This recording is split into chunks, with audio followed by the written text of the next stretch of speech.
Hello all, welcome back to our channel. ఇవాళ వీడియోలో స్టవ్తో పని లేకుండా ఇన్స్టెంట్గా క్విక్ అండ్ ఈజీగా చేసేసుకునే ఒక డెలిషియస్ స్వీట్ ఐటమ్ అయితే చూపించబోతున్నాను.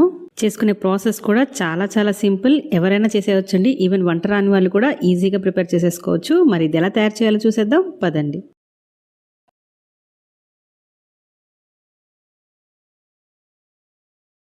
ఫస్ట్ ఒక మిక్సీ జార్లో 1/2 కప్పు పంచదారని స్మూత్ పౌడర్ లాగా గ్రైండ్ చేసుకోవాలి. తర్వాత ఇందులో 1/2 కప్పు బాదం పప్పులు అలాగే 1/2 కప్పు జీడిపప్పులు కూడా వేసుకొని గ్రైండ్ చేసుకోవాలి. దీన్ని ఒక స్ట్రైనర్లో వేసుకొని జల్లించేసేసుకోవాలి. ఇలా జల్లించేసుకున్న తర్వాత ఇందులో మిల్క్ పౌడర్ని ఒక 3 టేబుల్ స్పూన్స్ వరకు యాడ్ చేసుకోవాలి.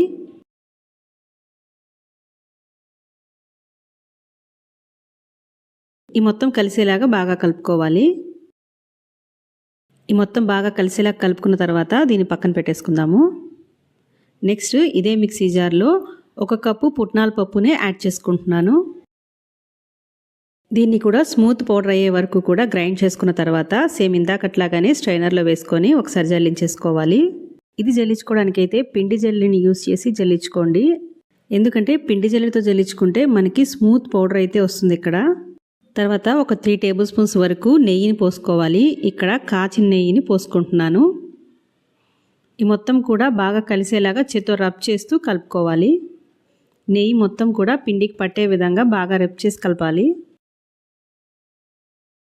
ఇక్కడ పిండిని ఏమి వేయించట్లేదు కాబట్టి మనం పోసుకునే నెయ్యిని బాగా వేడి చేసి మరుగుతున్న నెయ్యిని ఇందులో పోసుకొని ఇలా బాగా రబ్ చేస్తూ కలుపుకోవాలి.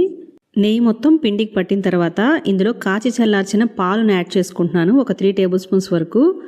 దీన్ని కూడా మొత్తం కలిసేలాగా పిండికంతా పట్టేలాగా బాగా రబ్ చేస్తూ కలుపుకోవాలి. ఈ స్టేజ్లోనే మీరు కావాలనుకుంటే ఇలాచీ పౌడర్ని కానీ లేకపోతే ఏదైనా ఫ్లేవర్ ఎసెన్స్ని కానీ యాడ్ చేసి కూడా ఇలా చేత్తో కలిపేసుకోవచ్చు. నేనైతే తర్వాత యాడ్ చేస్తున్నాను ఫ్లేవర్కి. చూస్తున్నారు కదా, పిండి మొత్తం మనకి నెయ్యి పాలు బాగా పట్టి ఈ విధంగా ఉండాలి.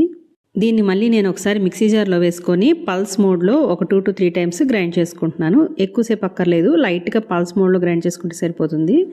ఇందులో నేను ఫ్లేవర్ కోసము వెనీలా ఎసెన్స్ని యాడ్ చేస్తున్నాను. మీకు నచ్చిన ఎసెన్స్ని ఇందులో యాడ్ చేసుకోవచ్చు. ఇలాచీ పౌడర్ని కానీ వేరే ఏ ఎసెన్స్నన్నా మీకు నచ్చిన ఫ్లేవర్ని యాడ్ చేసుకోండి. ఇలా గ్రైండ్ చేసుకున్న దాన్ని కూడా మనం ఇందాక షుగర్ పౌడర్ కలిపి పెట్టుకున్నాం కదండి, కాజు బాదం షుగర్. సో ఈ మిక్చర్లోనే దీన్ని కూడా వేసేసుకుందాము. ఇప్పుడు ఈ మొత్తం కూడా కలిసేలాగా బాగా కలిపేసుకుందాము. ఈ షుగర్ పౌడర్ మొత్తం కలిసేలాగా బాగా కలుపుకోవాలి ఈవెన్గా. తర్వాత ఇందులో కాచి చల్లార్చిన పాలని కొద్దిగా యాడ్ చేసుకుంటూ కలుపుకోవాలి.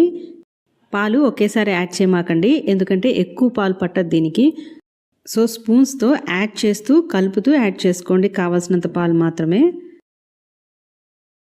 ఈ వీడియోలో చూపిస్తున్న విధంగా కొంచెం పాలను యాడ్ చేశాను నేను. యాడ్ చేసి మొత్తం ఒకసారి బాగా కలుపుకుంటున్నాను. ఇలా మొత్తం ఈవెన్గా ఒకసారి కలిపేసుకున్న తర్వాత మళ్ళీ కొంచెం పాలు యాడ్ చేసుకొని కలుపుకోవాలి. అలా కొంచెంగా లిటిల్ బై లిటిల్ యాడ్ చేసుకుంటూ కలుపుకోండి, లేకపోతే ఇది మొత్తం జారైపోతుంది స్వీట్. ఇప్పుడు దీన్ని చేత్తో బాగా కలుపుకోవాలి. పిండి మరీ జారుగా అయిపోకూడదు, ఇలా టైట్ టెక్స్చర్తోనే ఉండాలి. ఇలా ముద్దగా అయ్యేలాగా కలుపుకోవాలి. తర్వాత ఏదన్నా ఒక ట్రేలో అరేంజ్ చేసుకొని అందులో బటర్ పేపర్ వేసుకొని కొద్దిగా నెయ్యి అప్లై చేసేసి సన్నగా కట్ చేసుకున్న డ్రై ఫ్రూట్స్తో గార్నిష్ చేసుకోవాలి. నేను ఇక్కడ బాదం మరియు పిస్తాతో గార్నిష్ చేసుకున్నాను. తర్వాత మనం ప్రిపేర్ చేసుకున్న స్వీట్ మిక్స్చర్ని దీని మీద కొద్దిగా ఇలా స్ప్రెడ్ చేసుకుంటూ ఈవెన్గా వేసుకోవాలి. వీడియోలో చూపిస్తున్న విధంగా పైన ఇలా స్ప్రెడ్ చేసుకుంటూ వేసుకోవాలి. ఇలా ఈవెన్గా స్ప్రెడ్ చేసుకున్న తర్వాత ఏదైనా ఒక ఫ్లాట్ స్పూన్తో కానీ గరిటెతో కానీ పైన ఇలా స్మూత్గా చేసుకోవాలి. కొద్దిగా నెయ్యి అప్లై చేసి ఇలా చేసుకుంటే కొంచెం మనకి పైన స్మూత్ టెక్స్చర్ అయితే వస్తుంది. సో గట్టిగా ప్రెస్ చేస్తూ ఇలా ఫ్లాట్గా చేసుకోవాలి. దీన్ని ఇలా ప్రిపేర్ చేసిన దాన్ని ఒక 1 అవర్ వరకు ఫ్రిడ్జ్లో పెట్టి తీసుకుందాము. ఇలా ఫ్రిడ్జ్లో పెట్టి తీయటం వల్ల కొంచెం టైట్గా వస్తుంది టెక్స్చర్ అనేది. కావాలనుకుంటే డైరెక్ట్గా కూడా అలాగే తీసేసుకోవచ్చు. సో నేనైతే ఇక్కడ ఒక 1 అవర్ ఫ్రిడ్జ్లో పెట్టి తీసాను. దీన్ని మనం ఇప్పుడు డిమోల్డ్ చేసేసుకుందాము. ఇలా డిమోల్డ్ చేసుకున్న దానికి పైన ఉన్న బటర్ పేపర్ తీసేసి మనకి నచ్చిన షేప్స్లో కట్ చేసుకోవటమే. ఇంకా అంతేనండి, ఇలా నచ్చిన షేప్స్లో కట్ చేసుకొని ఇంకా సర్వ్ చేసుకోవటమే. సో చాలా సింపుల్గా చేసేసుకోవచ్చు, స్టవ్తో పనే లేకుండా ఈ స్వీట్ రెసిపీ అయితే. అంతేనండి, ఈ ఫెస్టివల్కి మీరు కూడా తప్పకుండా ట్రై చేసి చూడండి. చూస్తున్నారు కదా, స్వీట్ షాప్ స్టైల్లో మనము స్వీట్స్ని అయితే ఇంట్లోనే తక్కువ ఖర్చుతో రెడీ చేసేసుకున్నాము. వీడియో నచ్చితే లైక్ చేయండి. అలాగే ఇలాంటి ఇంట్రెస్టింగ్ రెసిపీస్ కోసం మన ఛానల్ని సబ్స్క్రైబ్ చేసుకోండి. మరో ఇంట్రెస్టింగ్ రెసిపీతో మళ్ళీ కలుసుకుందాం. Thank you for watching. Have a nice day.